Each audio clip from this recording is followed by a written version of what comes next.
Les abonnements, les pouces bleus, les commentaires et les partages aident la chaîne à développer son audience. Pour mettre une pièce dans le chapeau de l'artiste, vous pouvez faire un tour sur ma page Tipeee en description.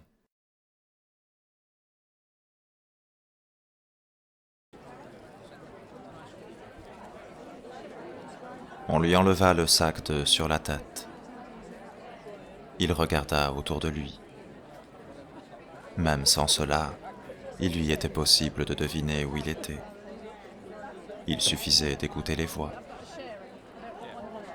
On l'avait ramené à Tsvetnoï Boulevard, là où on l'avait cueilli.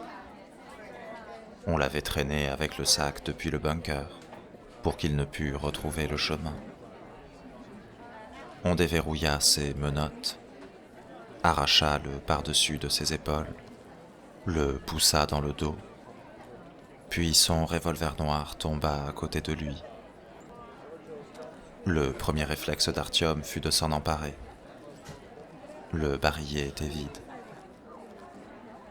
Il se retourna, mais ses accompagnateurs avaient eu le temps de se fondre dans la foule. 2 grains de sable gris scintillèrent l'espace d'un instant, puis s'évanouirent dans un tas de sable gris. On n'avait pas mis longtemps à le jeter du bunker. Il portait toujours l'accoutrement de serveur qu'on lui avait fourni. La femme médecin avait à peine eu le temps de glisser quelques médicaments dans les poches de son pantalon impeccablement repassé. Une bonne âme. Puis il avait eu droit au sac. Il s'assit et réfléchit. Autour de lui, des gens s'accouplaient de toute leur force, parce qu'il fallait bien vivre. Artyom, quant à lui, devait trouver moyen de vivre avec tout ce qu'il avait appris, enfermé dans sa fragile boîte crânienne.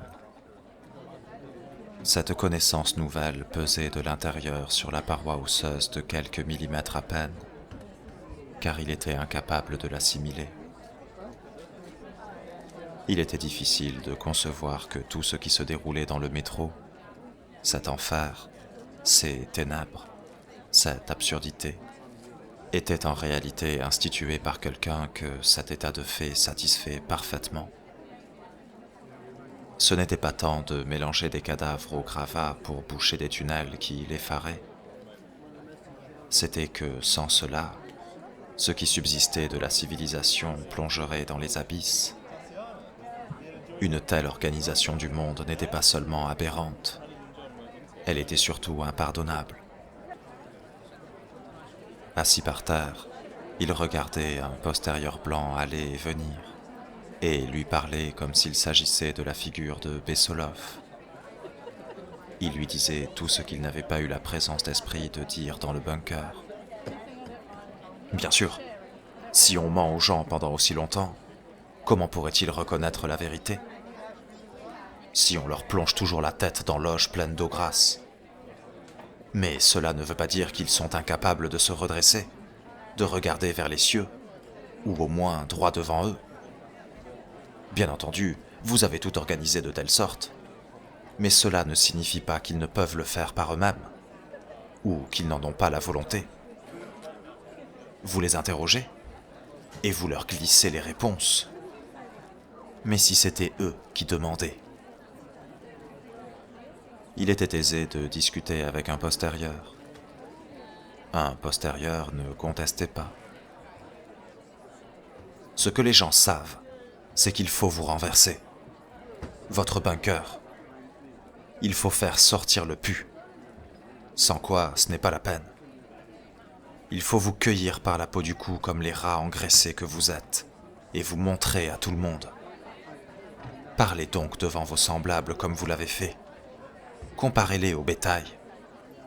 Alors on verra. Ils se terrent dans leur bunker, les salopards. On ne me croira pas, hein? Et vous, on vous croira? Je vous obligerai à tout déballer. Et si vous refusez, nous ne sommes pas les seuls à pouvoir prendre une balle derrière la tête. Culé. Il pressa la détente du Nagant vide Seul, il ne pourrait pas. Seul, il était impossible d'arriver à rien. Il disposait d'une équipe réduite, certes, mais bien réelle. Les Tiaga, Omer, Lyoka. Il devait les réunir, leur révéler, ainsi qu'à tous ceux qui en connaissaient déjà la moitié, l'autre moitié de la vérité. Débattre avec eux et imaginer ensemble une manière de débusquer et de mettre au jour ce nid de rats. Combien de temps s'était-il écoulé? Une semaine? Davantage? Tous avaient dû retourner dans le métro et s'y cacher. L'un pour échapper à Melnik, l'autre à la Hanse. Mais Omer, le Reich n'existait plus. Peut-être le vieil homme savait-il où chercher les deux autres. Mais où Artyom pourrait-il trouver Omer? Voilà une question intéressante. Il se leva. Il marcha droit devant lui en écartant de son passage tous ceux qui attendaient de recevoir une caresse avec un numéro inscrit dans la paume de la main. En passant à côté de fascistes presque secs, de prostituées de tout poil, à côté d'adolescents intimidés venus découvrir l'amour, de stalkers brûlés qui ne demandaient qu'à se rincer l'œil, des gredins que la vie avait malmenés et qui la malmenaient en retour à travers les femmes, à côté de tous ces gens qui entamaient ou terminaient leur vie d'adulte dans les souterrains. Où était donc la chambrette de Sacha? Il entra sans frapper, sans attendre son tour. Il asséna un coup de crosse du nagan sur la tempe d'un soldat sans pantalon, avant de le traîner dans un coin de la pièce. Il la salua enfin, regard détourné pour qu'elle eût le temps de se couvrir. « Où est Omer ? »« Tu n'as pas le droit d'être ici, Artyom. Pourquoi es-tu venu ? » ?»« Où est le vieillard ? Il ne t'a pas laissé en paix, si ? Où est-il parti ? » ?»« On l'a emmené. S'il te plaît, va-t'en. »« Emmené ? Qui l'a emmené ? Est-ce qu'il t'a aidé ? Est-ce que Alexei t'a aidé ? Tu m'as l'air différent. Tu as l'air mieux. Il m'a aidé, tu m'as aidé. Merci beaucoup, ouais.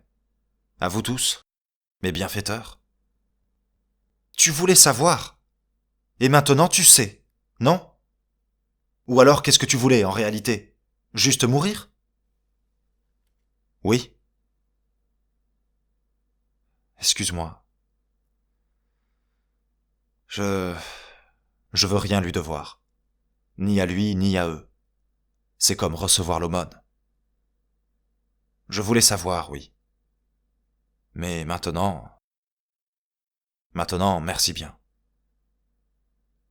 Et pourquoi es-tu parti de chez eux ? Là-bas, la vie est entièrement différente, n'est-ce pas ? Tu n'y es donc jamais allé ? Il ne t'a jamais emmené avec lui ? Il me l'a promis. Il doit le faire. Mais je lui ai demandé de te prendre à ma place, pour l'instant. Tu n'as rien perdu. La vie est la même là-bas, sauf que la bouffe est meilleure. Et la médecine. Est-ce que tu pourrais, toi, vivre avec eux ? Que t'a-t-il raconté ? Tout ? Les observateurs invisibles ? Le pouvoir ? Les rouges ? Les fascistes ? Tout ? Et il t'a laissé repartir ? Oui. Il faut que tu t'en ailles d'ici. Ils ont raflé tous les tiens. Le broker, tout le monde. Le jour même où tu as... Ils ne sont peut-être plus en vie. Je sais pas. Qui ? Les observateurs ? Non, pas ces hommes à lui. Ceux de l'ordre. L'ordre ? Écoute, je voudrais comprendre. Il t'a tout expliqué, pas vrai ? Tu étais au courant de tout, au sujet de la surface, du monde. Mais n'était-ce pas ton rêve de remonter là-haut, comme ça a toujours été le mien, pour que tous ensemble nous puissions là-haut, de nouveau. Tu m'en avais parlé de ton propre chef. Que fais-tu ici? Pourquoi est-ce que tu restes dans ce trou à ordures? Pourquoi ne t'es-tu pas enfui? Pourquoi es-tu ici? Sacha se tenait devant lui, frêle, filiforme comme une esquisse au crayon, et le regardait par en dessous. Pars, ça vaut mieux. Il la saisit par ses poignets aussi fins que des branches. Dis-moi, je veux relever les gens. Tu m'as demandé pourquoi je ne suis pas resté là-bas? C'est à cause des autres, de tous les autres, de nous. Nous sommes tous ici. Les gens doivent savoir. Tous doivent savoir. Tu ne me trahiras pas cette fois. Tu ne me remettras pas à lui. Je ne te trahirai pas. Ses lèvres tremblaient. Artyom attendit. Mais je ne viendrai pas avec toi. Pourquoi? Artyom, je l'aime. Qui? Alexei? Ce vieux schnock? Ce pervers? Mais il a pas d'âme. Tu aurais dû l'entendre parler des gens. Et tu l'aimes? Oui. Artyom lâcha ses poignets comme s'il s'était brûlé, et recula en titubant. Comment? Je l'aime. C'est tout, dit-elle en haussant les épaules. Il me fait l'effet d'un aimant. Il est un aimant, et moi une poussière de métal. Et c'est tout. Il est mon maître, et il a toujours été bon envers moi, depuis le tout début. Il laisse les autres se servir de toi. Il aime regarder comment des gens sales, divers te... Oui, laissa tomber Sacha. Il aime ça. Et j'aime ça aussi. Tu aimes ça. Et alors? Ça ne te convient pas? Comme à Homer? Désolé alors. Et tu attends qu'il t'emmène chez lui. Là-bas. Ils ont une place qui s'est libérée. Il a reçu l'autorisation. Mais j'ai... D'accord, j'ai compris. Tu as demandé que j'y aille à ta place. J'ai compris, d'accord. Il faut que tu t'en ailles. Tu veux vraiment vivre là-bas, chez eux, dans leur foire perpétuelle, dans le bunker, t'enfoncer encore plus profondément sous terre au lieu de monter? Peu m'importe où je vais tant que je suis avec lui. Je suis sienne, et c'est tout. D'accord, j'ai compris. Il resta planté devant elle, encore un moment. Puis il défit la chaîne autour de son cou, et lui lança la petite croix. Salut. Merci. Salut.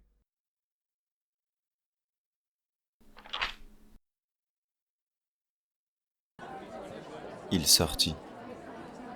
Le monde tanguait autour de lui. Il s'enfonça dans la foule lubrique de papillons éphémères ivres. Il venait de dire à Sacha qu'il comprenait, mais en vérité il n'avait rien compris du tout. Comment pouvait-on s'accoupler avec un Bessolov? Comment pouvait-on aimer un homme pareil? Comment pouvait-on échanger ses dirigeables aux ailes de libellule contre un rêve de bunker et se complaire à vivre confiné dans un bordel pour des rencontres éphémères? Bessolov lui apportait les reliefs de sa table au bunker, comme il lui apportait des restes d'amour, et elle se satisfaisait des uns comme des autres. La vie ne l'avait pas gâtée. Qu'y avait-il d'aussi insondable en Sacha? Il ne parvenait même pas à la haïr. « Hé, toi !» Une main se tendit vers son uniforme de serveur. Un litron de ton meilleur. Mais va te faire foutre. Il gagna le quai. L'eau était haute. Il fallait tout casser, tout réduire à néant. Melnik avait donc raflé ses camarades.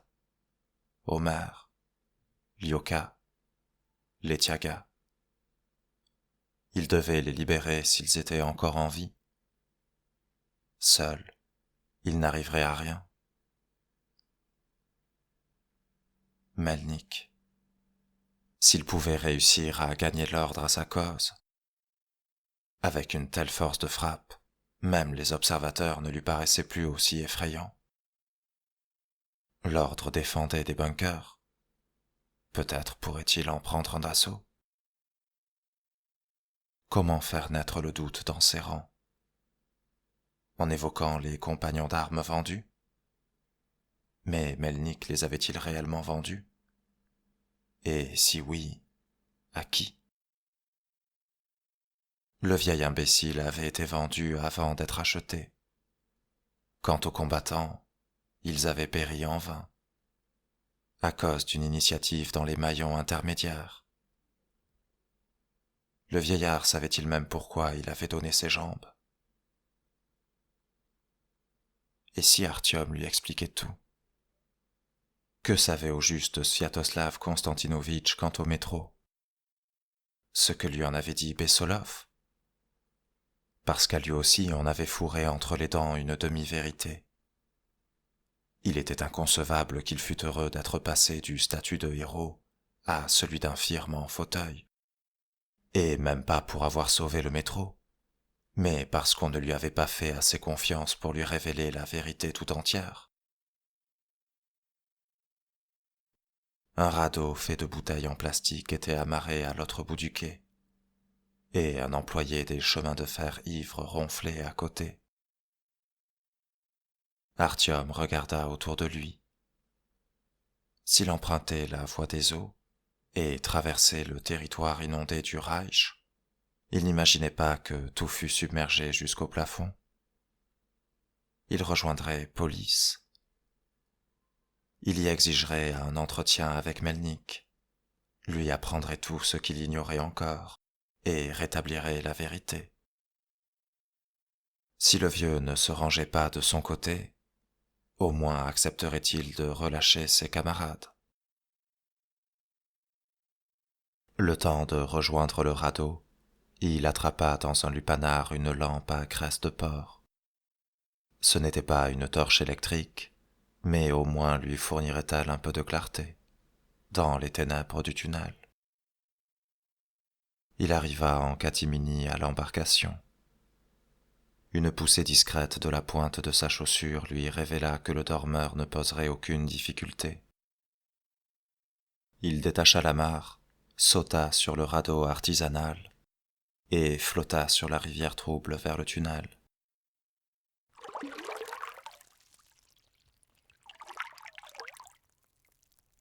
En guise de rame, il y avait un puisoir attaché à l'extrémité d'un bâton. Il eut toutes les peines du monde à diriger l'embarcation rétive, en ramant tantôt d'un côté, tantôt de l'autre. Il réussit néanmoins à progresser peu à peu vers le tuyau et ses ténèbres. Le halo de lumière portait à peine à 2 pas. Même le puisoir lui offrait une plus grande allonge. Le tunnel descendait. L'eau montait. Le plafond se rapprochait de sa tête. Aurait-il assez d'air? Bientôt il ne fut plus possible de ramer debout, et Artyom dut s'asseoir. Un rat nageait à sa rencontre, bien content de trouver une place au sec. Il grimpa sur le radeau et s'installa modestement tout au bord. Artyom ne le chassa pas. Jadis, il avait peur des rats, mais cela faisait bien longtemps qu'il s'était habitué à leur présence. Les rats, la merde, les ténèbres. La vie était la même pour tous. Il n'y aurait même plus prêté attention, comme tout le monde, s'il n'avait su que la vie était différente ailleurs. La lampe suspendue ne cherchait pas seulement à percer l'obscurité devant lui, mais aussi sous le fond transparent du radeau. Les eaux bouillonnaient. Artyom pensait à Sacha et lui faisait ses adieux. Pourquoi refusait-elle de révéler à tous qu'il n'était pas obligé de vivre sous terre? Pourquoi restait-elle dans cette station? Pourquoi choisissait-elle Bessolov? L'air puait la graisse de porc brûlé, que le rat humait avec délectation. Un noyé apparut sous le fond de l'embarcation et fixa la lampe de ses yeux vitreux grand ouverts à travers le plastique. Voilà longtemps qu'il n'avait pas vu de lumière, et il cherchait à se rappeler ce que c'était. Il agrippa le radeau de ses gros doigts et ralentit sa progression avant de le relâcher un peu plus loin. Le plafond descendit encore un peu. Désormais, alors qu'il ramait accroupi, Artyom aurait pu l'effleurer en levant le bras. Après un long moment d'hésitation, le rat plongea dans l'eau pour reprendre son périple vers Tsetnoï et rejoindre les siens. Artyom s'arrêta. Il regarda derrière lui. Il y faisait aussi sombre que dans la direction où il allait. Plus sombre même. Il porta la main à sa poitrine, mais il avait rendu la croix à sa propriétaire. Tant pis, il demanderait quand même. Un bref moment de recueillement, puis il se remit à ramer. Le niveau d'eau baissa. Peut-être avait-il dépassé une cavité. Le plafond s'éleva. Le sentiment d'oppression reflua, et il put respirer de nouveau. Il vit des lampes clignoter au loin contre la voûte du tunnel. Certains générateurs avaient miraculeusement survécu à l'inondation. En arrivant à la station, il se trouva sur des hauts fonds. Sur le quai, l'eau montait à peine aux genoux. Pourtant, les maîtres des lieux ne semblaient pas pressés d'en reprendre possession. Les cadavres boursouflés de ceux qui n'avaient pas eu le temps de fuir gisaient çà et là. La puanteur était difficilement supportable. Les eaux souterraines avaient lavé la station Darwinovskaya, en avaient arraché les oripeaux, et elle était redevenue Tchekovskaya.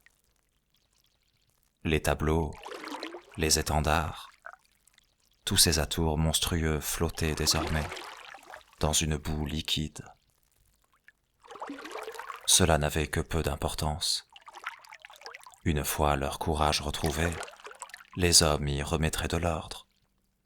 Ils reconstruiraient cette cage aux fauves. Dietrich remplacerait Dietmar, mais hormis cela, rien ne changerait. Evgeny Petrovitch reviendrait, fidèle au poste. C'était un homme du système, bien connu, même s'il s'agissait avant tout d'un équarrisseur. Mais il ne fallait surtout rien changer à un merveilleux système si bien réglé. Des bonhommes arrivaient dans le Reich pour en ressortir sous forme de pâté, comme à Balachika, comme dans le reste du métro. Et, bien entendu, quelqu'un écoperait de la rédaction du manuel d'histoire pour Evgeny Petrovitch. Ilya Stepanovitch, sans doute. Le professeur devrait s'y frotter seul, puisque Melnik avait dévoré Homère. Pas grave. Ilya Stepanovitch s'en sortirait très bien. À Chilerovskaya, il décrirait la sauvegarde héroïque de la station contre les Rouges. Les monstres n'en seraient pas les défenseurs, mais les assaillants. Il inventerait un final exaltant pour les générations futures. La station avait été inondée à cause des manigances de l'ennemi, Mais comme le phénix, elle s'était relevée de ses cendres, encore plus belle qu'avant. Comment Sacha pouvait-elle coucher avec un engin pareil? De sa rame improvisée, il fouilla l'écume de papier qui flottait non loin. C'étaient des journaux délavés. Sur certains, on lisait encore « point », sur d'autres, « de fer ». Des bribes de vie. La station abritait bien une presse. Dietmar était donc sérieux en promettant d'imprimer 10 000 copies du pavé qui raconterait l'histoire véritable. Une fois la station traversée, Artyom replongea dans un tunnel. Il avait longuement réfléchi à ce qu'il dirait pour franchir le poste de garde, au mensonge qui leur servirait. Mais de mensonge il n'eut pas l'usage. Les gorilles laconiques de l'ordre avaient remplacé les sentinelles débonnaires qui gardaient d'ordinaire l'accès à police. Pour ne pas être tiré à vue, il leur cria de loin qu'il était Artyom et qu'il venait parler à Melnik. On s'approcha de lui avec méfiance. On palpa les poches de son costume ridicule. On fit mine de le reconnaître, sans pour autant enlever les cagoules. Enfin, on lui confisqua le nagan avant de lui faire emprunter des couloirs de service, pour ne pas incommoder les habitants évaporés des lieux. Il ne fut pourtant pas conduit chez Melnik, mais vers une porte munie de barreaux et encadrée de gardes.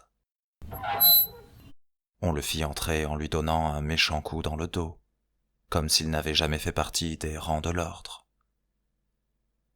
Et là, ô joie! Lyoka, Letiaga et Omer, toujours en vie, occupaient la cellule. Ilya Stepanovitch se trouvait avec eux. Ils félicitèrent Artyom de n'être pas mort, d'avoir l'air en meilleure santé et d'avoir trouvé un bel accoutrement. Tout le monde rit et se donna à l'accolade. Artyom les interrogea sur leur emprisonnement. Ils avaient été raflés ensemble à Tsvetnoï Boulevard. Le lupanar géant ne se trouvait qu'à 2 stations de police. Un membre de l'ordre venu passer du bon temps avait reconnu Lyoka et Letiaga. Quant à Omer et Ilya Stepanovitch, ils n'avaient été embarqués que parce qu'ils se trouvaient sur les lieux. Tous les 4 avaient dîné ensemble et tardé à se séparer. « Et toi alors, où étais-tu passé ?» Artyom ne répondit pas aussitôt. Il rassembla ses idées, prit son courage à 2 mains, eut un regard dubitatif en direction d'Ilya Stepanovitch, dont les allégeances étaient bien connues, avant de réaliser qu'il ne fallait surtout pas taire ce qu'il avait appris. Le secret était l'arme des observateurs. La sienne était de révéler la vérité. Alors, il leur dévoila tout. Le bunker, le cabaret, les salades, les étoffes, les beuveries en costume, les antibiotiques, Staline ressuscité, l'électricité en abondance, les bouteilles d'importation. Et derrière tout cela, les marionnettes, les guerres d'opérette, les bienfaits des opérations spéciales, les famines nécessaires, l'indispensable anthropophagie, les massacres essentiels dans les tunnels aveugles, les irremplaçables et éternels observateurs invisibles. En leur narrant cette histoire, il se la racontait aussi à lui-même, surpris par l'élégante architecture du système. Il n'y avait rien de superflu ni d'inutile dans l'édifice de Bessolov. Rien qui ne pût être expliqué. Toutes les questions recevaient des réponses, à l'exception d'une. Pourquoi? Donc, pendant qu'on bouffe de la merde, eux ils s'enfilent des petites falades? Demanda Lyoka d'une voix enrouée par la colère. De la vodka être en verre? Et leur viande doit être bien plus fraîche que la nôtre. Et ils ne finissent même pas leur plat. Les assiettes croulent sous les reliefs. Et je pense qu'ils bouffaient pendant qu'on se traînait au milieu de la foule, à Komsomolskaya, sous les balles. Enfoirés, lâcha Lyoka. Quelle bande d'enfoirés! Et la médecine aussi? Vois par toi-même. Moi, par exemple. Ils m'ont remis sur pied. Je sais pas pour combien de temps, mais... Tu comprends? Veux voir? Ici, on a une autre médecine. On te prend par les vœux, et on te dit de ramper jusqu'au cimetière tout seul, mon gars. Parce qu'avec ton cancer, on peut rien pour toi. C'est comme ça pour nous. C'est pas des enfoirés, ça? Omer se tenait quoi? Il avait plus de mal que Lyoka à digérer ces révélations. Pourquoi est-ce qu'on nous traite comme de la merde? Reprit le premier apôtre. Quitte à vivre dans la merde, que ce soit tout le monde, et pas que certains y soient plongés jusqu'au cou, tandis que d'autres bouffent des falades. Il est où ce bunker? On pourrait l'inonder. On m'a mis un sac sur la tête pour me reconduire dans le métro. Et pour y aller, j'étais inconscient. Je sais pas où il est. Je l'ai visité, moi, ce musée, dit Omer. Bien avant la guerre. Il s'appelait ZKP Taganski, poste de commandement protégé pour l'acronyme, et Taganski parce qu'il était sur Taganskaya. Il n'y avait qu'un seul accès sur la rue. Il était perdu dans les ruelles du vieux Moscou, pas très loin de la Moskova. Il y a beaucoup de vieux hôtels particuliers dans le quartier. L'un d'eux, à un étage, n'est en réalité qu'un décor en carton-pâte. On nous avait expliqué lors d'une excursion que derrière le mur, il y avait une dalle de béton pour protéger un puits d'ascenseur contre les bombardements. 20 étages plus bas, c'est le bunker. Et oui, tout y est conforme à ta description. Les néons, le restaurant, les travaux de rénovation. Comment débouche-t-il dans le métro? Il y avait une sortie. Et pas qu'une seule d'ailleurs. Sur la station Taganskaya, et dans un des tunnels de la ligne Koltsevaya. Taganskaya? Mais c'est à 2 stations de Komsomolskaya? Dit Artyom. 2 stations? Est-il possible qu'il n'ait pas entendu les cris? Nous les avons bien entendus depuis la surface.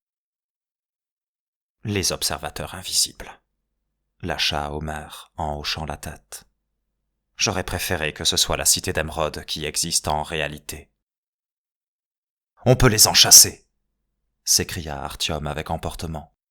On peut les chasser dans le métro, révéler ces ordures à tout le monde, que les gens se rendent compte par eux-mêmes, que Bessolov confesse qu'ils nous mentent depuis des années, qu'ils annoncent que le monde à la surface existe et que nous crevons pour rien dans les souterrains, qu'ils ordonnent à leurs sbires d'éteindre les brouilleurs. Je pense qu'on peut y arriver. L'endroit n'est pas lourdement gardé. Il suffirait de découvrir comment s'y introduire. Et d'où vient toute leur bouffe? Demanda Lyoka. Ils ont des entrepôts, la réserve gouvernementale.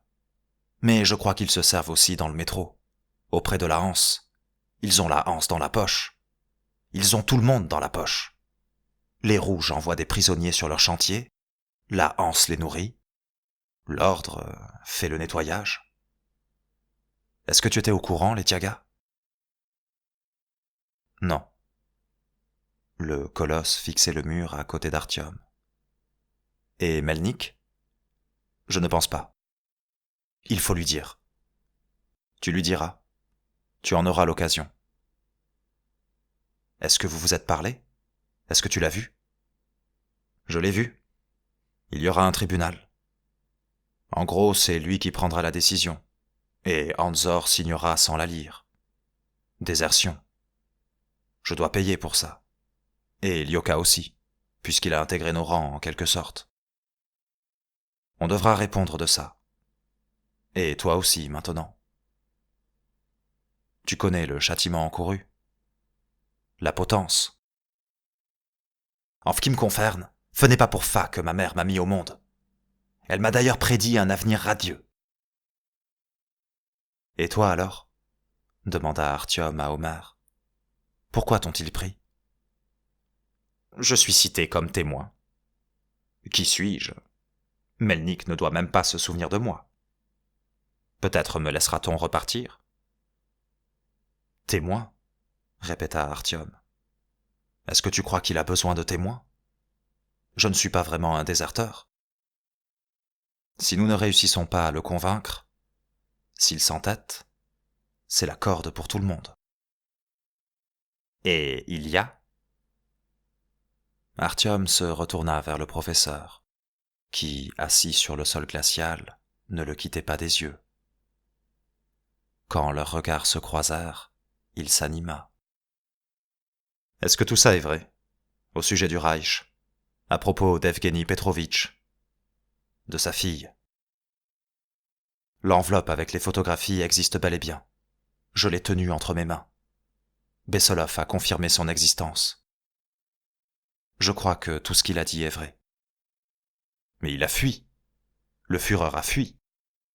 Je sais. Ils le cherchent. Ils veulent le rétablir à la tête du Reich. Ils mettront tout le monde à contribution pour lui en construire un nouveau. Moi aussi j'ai une fille, dit Ilya Stepanovitch en déglutissant. On me l'a prise. Et lui, il l'a gardée. Artyom acquiesça. Ilya Stepanovitch enfouit son visage dans ses genoux, puis dans l'évier. Est-il possible qu'il soit toujours resté là? Demanda Omer. Tout ce temps? Le pouvoir? Et que tout le métro soit sous leur coupe? Le métro leur appartient bel et bien, mais leur présence est aussi leur faiblesse. Si on réussissait à les déloger de leur foutu bunker, si on les plaçait en détention, on pourrait enfin faire sortir tout le monde, à la surface. Nous pourrions tous sortir. Oui, bien sûr. Il suffit de convaincre Melnik, de lui expliquer comment ils se sont joués de lui. Ils s'absorbèrent chacun dans ses pensées. Des pas résonnèrent dans le couloir. Un petit Judas s'ouvrit en grinçant. Une silhouette s'arrêta derrière les fils de fer. Elle était trop petite pour qu'on vît son visage. « Artyom » Il tressaillit, s'approcha de la porte et chuchota. « Anya, pourquoi es-tu revenu? Pourquoi? Il va te liquider. Je devais faire sortir mes amis. Je voudrais parler à ton père encore une fois, une dernière fois. Il ne sait pas tout. Il ne me tuera pas. Il changera de point de vue. Il me faut seulement discuter avec lui. Est-ce que tu pourrais lui demander? Je peux rien du tout. Il ne m'écoute plus. Dis-lui qu'il faut que je l'informe, au sujet des observateurs invisibles. Écoute, il a prévu un procès. Aujourd'hui. Ce sera le jugement des pairs à la place du tribunal. Le jugement des pairs? S'étonna Letiaga. Pourquoi veut-il organiser ce cirque? Pourquoi? Demanda Artyom. Mais je sais pas. Anna parlait d'une voix brisée. Je crois que c'est à cause de moi. Il veut que tout le monde te condamne, vous condamne, pour que ce ne soit pas lui tout seul. Ma petite Anya, qu'il en soit ainsi. C'est très bien que tout le monde soit là. Qu'ils m'écoutent donc. Je leur dévoilerai tout. Et on verra qui sera le dindon. Ne t'inquiète pas. Merci de m'avoir prévenu. Tu n'as aucune chance. Il y a plus de la moitié des hommes qui viennent de la Hanse. Ils voteront comme il faut. Même si tous les nôtres... Il n'y aura pas assez de voix. Mais nous allons essayer. Merci d'être venu. Je me demandais comment m'adresser à tout le monde, et voilà que lui-même m'en donne l'opportunité. « Hé, Anna » cria-t-on dans le couloir. « Magne-toi !»« Artyom » Le Judas se referma. Anya disparut. Je... On la fit partir. Écoutez, nous allons y arriver. Letiaga, tu m'entends? Il te suffira de me soutenir, et tout ira pour le mieux. Comment? Bessolov doit bientôt venir chercher Sacha, à Tsvetnoï. Si nous avons ne serait-ce que quelques combattants avec nous, il n'a que 2 hommes pour toute escorte. Nous le capturerons et le conduirons au bunker, à Taganskaya, en passant par Kitaïgorod. Quant au bunker lui-même, il n'est quasiment pas gardé. S'il l'ouvre à Bessolov de l'intérieur, mais quelques hommes ne résoudront rien. J'y ai réfléchi quand je traversais le Reich sur mon radeau. Les eaux sont presque redescendues. La Tchekovskaya est pour ainsi dire à sec. Il y a des journaux partout. Omer, est-ce qu'il y a une presse à Tchekovskaya? Oui, dans les locaux de service. Il y a encore de l'électricité, je l'ai vu. Peut-être que la machine a échappé à l'inondation, elle aussi. Et si, à la place de leurs journaux, on imprimait des tracts, hein? En expliquant aux gens comment on les floue, en leur parlant des observateurs, des brouilleurs. Est-ce que tu penses que nous pourrions y arriver? Quand je m'y trouvais, on nous en a montré le fonctionnement. Si on arrive à se rendre sur place, nous pourrons faire tomber tout leur système. On imprimera notre tract en 2000 exemplaires, hein? Et on le distribuera à Taganskaya. Et bien sûr, en chemin, lis et passe à ton voisin. Et dans notre tract, nous parlerons du bunker.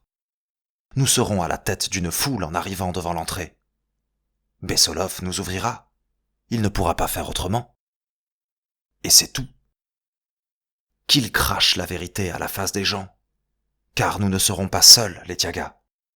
Et même si nous ne réussissons pas à le prendre d'assaut du premier coup, les tracts circuleront dans le métro. Et il faudra faire entrer tous les vents de Taganskaya dans le bunker? Demanda Lyoka. Touf! Le plus sera le mieux. Qu'ils voient donc par eux-mêmes comment ces ordures s'engraissent et se sont toujours engraissées. Quand ils le verront, peut-être qu'ils croiront tout le reste. Alors, Lyoka, et toi, grand-père, on y arrivera, hein? En théorie, dit Omer, si le papier est encore en état, il le conservait dans du plastique, cela dit, pour qu'il ne prenne pas l'humidité. Alors, il y a de bonnes chances que ce soit le cas. Hé, les Tiagas, les nôtres, ils en disent quoi? Ont-ils oublié tous ceux que les rouges ont descendus? De quoi? Commença Letiaga, avant de laisser échapper un soupir. Comment pourrait-on oublier? Nous avons donc un plan. Il est risqué, je l'admets, mais il peut marcher. C'est vrai, admit Lyoka. Tu crois qu'on nous laissera distribuer ce tract? S'inquiéta Omer. Si ce que tu dis est vrai, si le gouvernement a toujours été là, est-ce que tu te rends compte au moins de ce qu'est notre État? Non. Et pour tout te dire, je m'en fous, grand-père. On doit tenter le coup. Il faut tout dire aux gens. Il faut leur permettre de sortir. Omer acquiesça. Et que comptes-tu faire à la surface une fois que nous serons sortis? Demanda-t-il à Artyom. As-tu au moins décidé où aller? Vivre, comme avant. On verra une fois dehors, comme tout le monde. Pourquoi? N'est-ce pas évident? Pas complètement, dit Omer en soupirant. Je ne sais pas ce que j'y ferai, pour ma part. Quelle différence cela fait-il? Je suis prêt à cultiver des champignons, à faire du pain, pour peu que ce soit là-haut. Mais pour commencer, la terre est si vaste. On pourrait en faire le tour pour trouver à s'installer où l'on se sent bien. Une ville, ou le bord de l'océan. Ça vous dérange pas qu'il y ait des suceurs de sang pour décider à notre place que nous ne verrons rien de ce monde? Et qui s'empiffrent 24 heures sur 24? Et il doit y avoir une raison, dit Letiaga. Ah, mais il y en a une. Ils ont le vertige dans les espaces ouverts. Quant à toi, ils te gardent auprès d'eux comme du bétail. On va les faffer de feu bunker, fais enculer, décida l'apôtre. Le plan est nickel. Fille, on ne nous pend pas entre-temps. Tu sais, petit frère, dit Artyom à Letiaga, en posant la main sur l'épaule du colosse. Tu en feras bien plus pour l'humanité là-haut qu'ici. Qu'as-tu prêté comme serment? As-tu juré d'aider des rats ventrus à persécuter les tiens? Tu as juré de protéger les gens, tous, le métro tout entier. Si nous remontons à la surface, là nous leur serons vraiment utiles à ces gens. Car nous sommes l'ordre, nous sommes expérimentés. Nous savons y survivre, nous connaissons les risques. Nous nous sommes déjà frottés à la faune, aux radiations. Notre place est là-haut, pas ici, à trancher la gorge de tous ceux qui arrivent jusqu'à nous des autres villes. Est-ce que tu es d'accord pour aider les nôtres à trouver un bout de terre vivante? Ouais, d'accord, marmonna Letiaga. Grand-père? Je ne sais pas. Je comprends, grand-père, que tu aies peur de remonter là-haut. Tu as passé tant d'années sous terre. Tu sais tout d'ici. Il y fait trop chaud, on y a les trois, mais finalement, c'est un chez-soi. Et remonter ne te semble pas si tentant. Tu n'es pas seul dans ce cas. À Komsomolskaya, j'ai proposé aux gens de monter avec moi. Nul ne m'a cru. Nul ne m'a suivi. Ce n'est pas ta faute. Et ce n'est pas la leur. Ce sont ces salopards du bunker qui doivent en endosser la responsabilité. Ils t'ont menti, comme ils nous ont menti à tous. Ils nous ont éduqués à devenir des tops. Ils nous ont démontré que nous étions des vers. Mais tout cela n'est qu'un mensonge, bâti sur d'autres mensonges. Si nous ne faisons pas éclater la vérité, si tu ne fais pas éclater la vérité, car tu t'exprimes bien, n'est-ce pas, Ilya Stepanovitch, qu'il s'exprime bien, au sujet des fosses communes, des têtes qu'on défonce à grands coups de baramine, de mon tunnel, des mitrailleuses à Komsomolskaya. Alors, qui la leur dira? Personne. Je sais que tout le monde ne l'acceptera pas aussitôt. Moi, personne ne m'a cru. Même vous, vous avez du mal à me croire jusqu'au bout. C'est difficile de croire une chose pareille. Mais il le faut. Qu'ils nous montrent du doigt. Qu'ils prétendent que nous sommes fous. Qu'ils nous considèrent comme des ennemis. Quelqu'un doit leur dire la vérité. Qu'ils doutent. Mais peut-être que quelqu'un nous croira et nous suivra. Les autres comprendront plus tard. Ou alors tu veux retourner dans le Reich écrire leur tract de propagande? Ilya Stepanovitch ne sortait plus de sa carapace, comme s'il y était mort. Quand le monde avait volé en éclats, il en avait pris un en plein cœur. Non, dit Omar, j'en ai fini avec ça. Tout le monde est d'accord alors. Si une chance se présente, on la saisit. Est-ce que vous êtes avec moi? On est avec toi, répondit Lyoka. Allons pendre du bourgeois.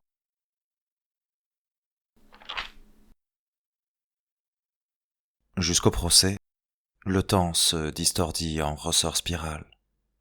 Plus il se resserrait, plus il s'écoulait lentement. Artyom exigeait des gardiens qu'on le conduisît à Melnik, mais tous lui renvoyaient le même visage fermé, refusant de le reconnaître. Quant au colonel, il avait l'air peu enclin à se souvenir de lui. Pourquoi Sviatoslav Konstantinovitch laissait-il traîner la situation? À quoi était-il occupé? Montait-il des échafauds par avance, sachant d'ores et déjà comment voterait l'ordre, pour en avoir discuté avec chacun de ses membres et compter les voix? Artyom se préparait néanmoins. Il arpentait la cellule de long en large, en écrasant les pieds de ses codétenus, et répétait en silence ce qu'il allait dire. Il n'aurait qu'une seule chance de s'en tirer, et d'aider Letiaga et Lyoka, de brûler le nid des rats, et de libérer les moscovites de leur emprise. Le jugement des pères était une bonne chose, se répétait-il sans cesse. C'est équitable. Ces hommes ne sont pas des brutes. Ils ne sont ni de glaise ni de granit. Ils n'avaient servi ensemble que l'espace d'une année, mais cette année comptait pour 7. Ils étaient tous liés les uns aux autres par un fil rouge. Timour, Niaz, Sam. Ce n'était pas tout de dresser des potences comme le faisait Melnik. Ce n'était pas facile de condamner à mort son propre frère. On vint les chercher brusquement, sans que rien ne le laissât présager. On les appela un par un. « Les Tiagas !» Le stalker rentra ses épaules d'ours et se laissa passer les menottes. Comment allait-il? Tant qu'Artyom lui parlait, les Tiagas semblaient s'imprégner de sa colère et se mettaient à hocher la tête en rythme. Mais il suffisait à Artyom de se taire et la fièvre retombait, sans terrain favorable pour s'entretenir. Les Tiagas étaient de ces hommes qui décidaient une fois pour toutes la manière dont ils allaient penser et réagir face aux situations de la vie. Sa décision avait été prise voilà longtemps, et elle était inébranlable. Toute nouvelle vérité n'avait aucune chance de traverser sa peau épaisse. Svonarev! Ce devait être Lyoka. Melnik avait eu le temps d'en apprendre davantage qu'Artyom sur le broker. Avait-il subi un interrogatoire? Que leur avait-on demandé? On entrava également les mains de Lyoka. Alors qu'on l'emmenait, il se retourna. « Artyom, faut pas flouper !» Un précepte salubre. Le noir. Son cœur battit la chamade. Il pensait n'en avoir rien à faire. Mais si. Il s'inquiétait tout de même. C'était idiot. La semaine dernière, tu pensais qu'il ne te restait qu'une dizaine de jours à vivre. La fin du parcours approche. C'est ça? Non. Cela n'allait pas arriver. Il n'avait pas le droit de crever maintenant. C'était encore trop tôt. Que disais-tu, grand-père? À chacun son terminus. Omer leva la tête. Dans son demi-sourire se mêlaient étonnement et lassitude. Tu l'as retenu? Je suis incapable de l'oublier. Les mains par ici! Aboya-t-on. Il tendit ses poignets, et on lui passa les bracelets. Les terminus sont nombreux, corrigea Omer. Mais de destination, nous n'en avons qu'une. C'est elle que nous devons trouver. Tu penses que ce n'est pas elle? Demanda Artyom en étudiant les menottes. Je pense que ce n'est pas le terminus, dit Omer.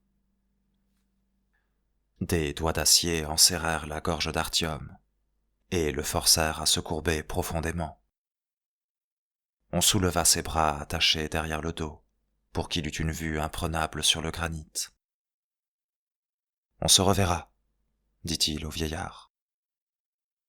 Il courut avec son escorte dans le couloir, les yeux plongés dans le granit poli. Les gardes étaient les yeux d'Artyom, lui, leur cerveau. Il n'y avait pas de mauvais moment pour prêcher. « Les gars, je sais pas si vous êtes des nôtres ou de la Hanse, mais on vous trompe. Tous. Nous tous. Est-ce que vous êtes au courant des brouilleurs? Ils ne sont là que pour nous contraindre à rester dans le métro. » Ils s'arrêtèrent. Un poing rude glissa sur sa mâchoire. Un ruban adhésif crissa en se déroulant. Une large bande noire lui barra la bouche. Une seconde se colla par-dessus, en diagonale. On reprit la course. Il sentit la sueur perler sur son dos. Et si on ne lui enlevait pas la bande adhésive, Et si on ne le laissait pas s'exprimer? Ils débouchèrent dans la salle principale d'une station, Arbatskaya. Les lieux étaient occupés exclusivement par des hommes en noir. Tous les autres avaient été priés d'aller voir ailleurs pendant que l'ordre lynchait les siens. Aucun des hommes présents ne portait de cagoule. Le vote était nominatif. Chacun devrait répondre de la manière dont il avait usé de sa voix. Qu'il garde cela bien en tête, si la clémence l'emportait. On le poussa dans un espace dégagé. Lyoka et Letyaga s'y trouvaient déjà. Tous deux avaient les mains liées derrière le dos, et leur figure n'était pas immaculée. Ils devaient avoir dévié de la trajectoire alors qu'on les guidait jusqu'ici. Letyaga vit la croix noire à la place de la bouche d'Artyom, et cligna des yeux. Artyom s'agita lui aussi, pour qu'on lui ôte le bâillon. Il chercha Melnik des yeux, pour réclamer un tant soit peu d'équité. Anzor apparut bientôt, en poussant le fauteuil roulant. Mais Melnik ne vit jamais Artyom, tant il était occupé à regarder dans d'autres directions. Le jeune homme se tortillait comme un ver sur une poêle à frire. La bouche scotchée, il mordait ses lèvres rouillées, en espérant pouvoir crier la vérité à travers un trou. Mais la bande était large, et la colle puissante. Rien n'avait encore commencé. Enfin, on poussa Omer et Ilya Stepanovitch au milieu de la foule. En leur qualité de témoins, ils n'étaient pas entravés. Qu'allait-il dire? Artyom vissa son regard sur le professeur dévasté. Il avait tout entendu dans la cellule. Qu'allait-il choisir de révéler? N'était-il pas vendu, lui aussi? Il se souvint de Dietmar et de sa formule pour tenir son monde en laisse. Il se rappela lui-même, en train de laper les eaux grasses dans l'auge, en priant pour la paix de l'âme du défunt. Il essaya à plusieurs reprises de se déchirer les lèvres, mais la bande tenait bon. Sa bouche était scellée. « Nous sommes prêts », dit Anzor. « Nous allons examiner l'affaire relative à la désertion et à la trahison de 3 de nos anciens camarades, » siffla Sviatoslav Konstantinovitch sur son trône. « Letyaga, Artyom et un nouveau tout juste admis dans nos rangs, Zvonarev. Suite à une entente préalable, ils ont saboté 2 missions cruciales, dont le but était d'arrêter la guerre entre les Rouges et le Reich. Des missions dans notre intérêt, et dans celui de tout le métro. Ils ont fait avorter la remise d'une dépêche contenant un ultimatum au Führer, et plus tard, une autre opération qui visait à obliger Moskvine à signer la paix. Au centre de cette cabale se trouve Artyom le Noir. Letyaga, de notre point de vue, s'est laissé influencer. Nous demandons la peine capitale pour Artyom. Nous sommes prêts à peser le sort de Letyaga. Quant au 3e, l'affidé du susnommé, un mouchard en somme, qu'on lui réserve le même sort qu'à son maître. Non mais vous êtes ma boule?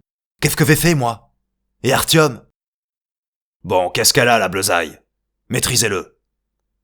Quelqu'un frappa Lyoka par derrière, et le bâillonna. Et Artyom, qu'est-ce qu'il a sur la bouche? Grogna-t-on dans la foule. Comment parlera-t-il pour sa défense? Nous avons des raisons de penser qu'il a perdu la raison, expliqua Melnik à contre-cœur. Mais nous l'écouterons quand le moment sera venu. Vous pourrez vous en convaincre par vous-même. Pour moi, les choses sont claires. Pour autant, les décisions seront prises de manière collective, par voie de vote à main levée. Nous allons commencer par Letyaga, puis nous entendrons les témoins. Nous statuerons sur le cas de Letyaga par voie de vote, puis sur celui du demeuré, pour terminer par Artyom. Je tiens à vous dire ceci. Ne croyez surtout pas qu'il s'agit là d'un théâtre de foire. Soyez sévères. Peu importe qu'il ait fait partie de ma famille. Cet homme nous a trahis. Il n'y a qu'une loi. C'est pour cette raison que je l'ai déféré devant vous au jugement des pairs. Pour qu'il ne puisse y avoir aucune réclamation une fois la sentence votée. Compris ? La foule bourdonna, mais elle ne savait bourdonner qu'en chœur, comme une colonne alignée en ordre de marche. Bien. Letyaga, nous t'écoutons. À quand remonte la première tentative de recrutement de Le Noir Artyom ? Et que s'y est-il dit ? Comment vous a-t-il obligé à lui remettre une dépêche confidentielle ? Raconte-nous en détail la manière dont il a fait échouer les pourparlers de paix avec Moskvin. Les hommes ici présents ont le droit de savoir. Nous n'avons aucun secret entre nous. Enfin, quels intérêts servait le noir ? Le visage de Melnik affichait le même calme que celui d'un paralytique. Son unique main, cependant, était agrippée à la roue de son fauteuil, à en faire blanchir les articulations. Il posait sur Letyaga un regard d'airain, dont seules les pupilles perforaient la surface. Letyaga avança d'un pas, comme un ours de foire. Ses yeux parcoururent l'assemblée, et il coula un regard coupable vers Artyom. Il chassa bruyamment le surplus d'air de ses poumons, et fixa le granit. La foule se taisait. Artyom n'arrivait pas à desserrer les lèvres, et Lyoka mâchait son propre sang. « Cela faisait longtemps que nous surveillions Artyom, » commença le stalker. « Depuis 1 an, déjà. Nous savions que plusieurs fois par semaine, il quittait la station VDNKH pour se rendre jusqu'à l'ensemble de tours appelé Tricolore. Nous avions installé un poste de surveillance juste en face. Plusieurs fois par semaine, il tentait d'établir un contact radio. Letyaga le vendait. Artyom l'écoutait. Sa langue venait heurter la colle amère, alors qu'il mugissait. Les mots tombaient sur lui comme une pluie de gravillons froids, comme une terre humide fraîchement retournée. Sur ses bras, ses jambes, sa poitrine. Une avalanche qui le laissait à bout de force. Ses camarades étaient là. Sam, Stepa, Timour, Niaz. Il crut apercevoir Anna, écrasée entre des épaules masculines. Il voulut en avoir le cœur net, mais elle s'était évaporée. « Vous savez, poursuivait Letyaga, que la guerre avec l'Occident n'est pas finie, que l'ennemi n'attend qu'une seule chose, que nous trahissions notre présence. Nous avons aussitôt soupçonné Artyom de vouloir prendre contact avec quelqu'un de là-bas, nous démasquer tous, peut-être fournir les coordonnées exactes pour une frappe. Il était nouveau dans l'ordre, alors le colonel nous a dit de le surveiller, sans intervenir. Enfin, bref. Puis il y a eu l'épisode du centre radio. Vous en avez sans doute entendu parler ? La foule bruissa. Anna apparut. Elle s'arracha à une poigne qui la maintenait en retrait et se fraya un chemin jusqu'au premier rang. Elle trouva Artyom des yeux et ne le quitta plus. « Tu perds le fil, » dit Melnik, sévère. « Parle-nous d'abord de la dépêche. » Oui, eh bien, voilà. En gros, tout était assez clair. Artyom travaillait sûrement pour l'ennemi et s'efforçait de faire tomber nos défenses, de dévoiler Moscou. Et pour la dépêche, Artyom s'agitait, se tortillait, mais on le tenait solidement. Et il n'y avait pas le moindre interstice par où il aurait pu interpeller Letyaga, lui rappeler le groupe A Rhésus négatif. Le stalker lui avait déjà remboursé sa dette. Quant à lui, il avait emprunté du sang à Bessolov. Mais à quoi bon, puisque c'était seulement pour monter les marches de l'échafaud. Letyaga ne voulait plus le voir. Son élocution était claire, précise, comme s'il déclamait une récitation. Dans la foule, même les rares visages familiers regardaient Artyom en plissant les yeux, comme s'ils ne le reconnaissaient plus, comme s'il était un parasite venimeux qu'il fallait écraser. « Et pour ce qui est de Moskvin ?» demanda Melnik. « Pour ce qui est de Moskvin, » répéta Letyaga. « Eh bien, pour ce qui est de Moskvin, voici les faits. Artyom m'a traîné hors du bunker quand nous y étions assiégés par Corbout et ses troupes spéciales. Quand on a perdu Dekiati, Android, Ullman, Ridji, Petit Anton. Je me souviens de tous les noms, le coupa Melnik. Ce n'est pas la peine. Oui, vous vous les rappelez tous. Vous avez votre liste. Nous l'avons tous vue. Moi aussi, j'ai failli crever. Et Artyom m'a dit: « Est-ce que tu te rends compte que nous venons d'apporter 20 000 cartouches au rouge, à Moskvin? Nous les avons donnés aux fils de pute qui ont buté nos camarades, sur ordre de Melnik. Et j'ai compris. Nous avons vendu leur mémoire. J'ai compris pourquoi ils étaient morts. Pour rien. J'ai compris que la politique, Letyaga! J'ai compris que la politique passait avant tout. Hier c'était la guerre et aujourd'hui c'est la paix. Dommage que tous les copains soient morts hier pour rien, parce que c'était la guerre et qu'aujourd'hui c'est la paix. Et qu'aujourd'hui nous refilons 20 000 cartouches à ces ordures pour que demain ils nous sèchent avec. Parce que ce sera la guerre de nouveau. Ça suffit! Et puis Artyom me dit, en fait, il n'y a ni rouge ni fasciste. Et même l'ordre n'existe pas vraiment. Il n'existe qu'une grande structure. Les observateurs invisibles. Ou alors quelqu'un d'autre. Et on s'en branle de savoir qui. Quelle différence après tout? Nous ne sommes qu'un rouage de cette structure. Et les rouges en sont un autre. Ce n'était pas une vraie guerre, la défense du bunker. Juste un spectacle. Et moi, je me demande, est-ce que trinquer à la vodka avec les morts, c'est aussi du spectacle? Letyaga! Qu'il parle! Hurla-t-on dans la foule. Laisse-lui la parole! Letyaga est des nôtres! Ne t'avise pas de le faire taire! Et libère-le! C'est quoi cette histoire? Bien. Letyaga a terminé. D'ailleurs, j'ai laissé les 2 jambes. Et Artyom me dit: et la anse? Elle était où quand on crevait dans le bunker? Pourquoi ne nous a-t-elle envoyé des renforts que plus tard? Et pas quand on lui en a demandé? N'est-ce pas contre ça qu'il a échangé ses jambes? Letyaga! Commandant! Quelque chose fila rapidement dans le champ de vision. Et Letyaga éclaboussa de rouge le joli mur blanc derrière lui. Puis il faiblit, s'affaissa et chut face contre terre. L'arrière de son crâne avait disparu, au profit d'un gouffre noir.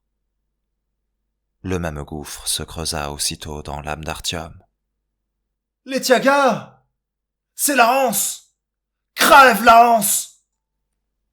Quelqu'un renversa violemment le fauteuil de Melnik, qui atterrit sur le granit, non loin de la flaque visqueuse. Il se mit à battre de son seul membre valide pour se relever, comme un cafard qu'on aurait renversé sur le dos.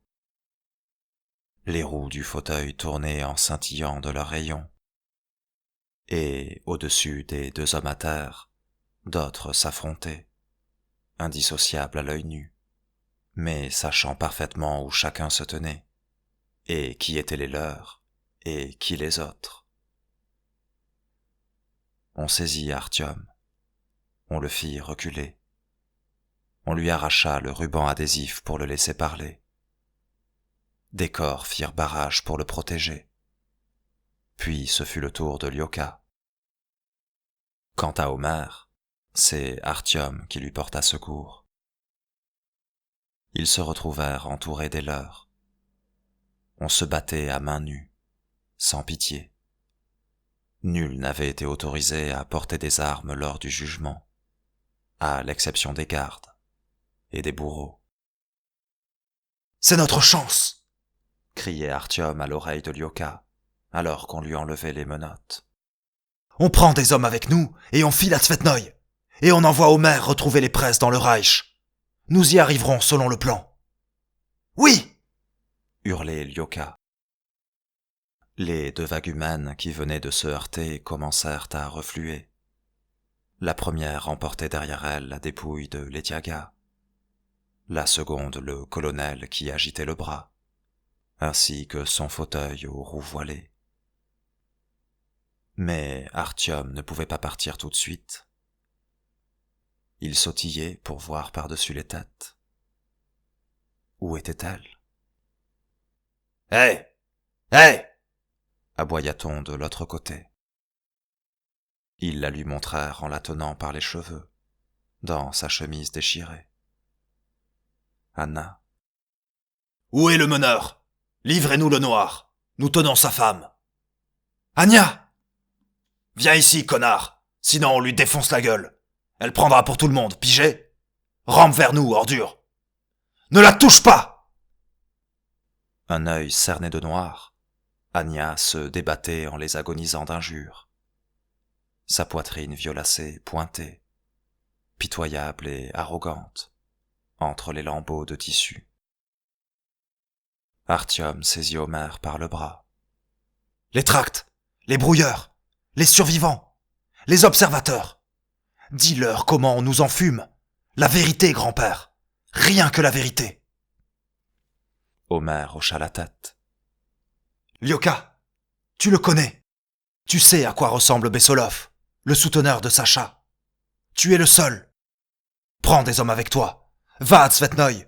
Que cette ordure vous... »« Ça suffit, le noir. Soit il vous laisse entrer, soit tu le descends. Ne la touchez pas, fils de chienne !» Lyoka lui répondit par un clin d'œil. « C'est bon !» cria Artyom. « C'est bon. J'arrive. Relâchez-la !» Anna et lui se croisèrent l'espace d'une seconde, à mi-chemin entre deux masses noires. Ils se rencontrèrent et se séparèrent.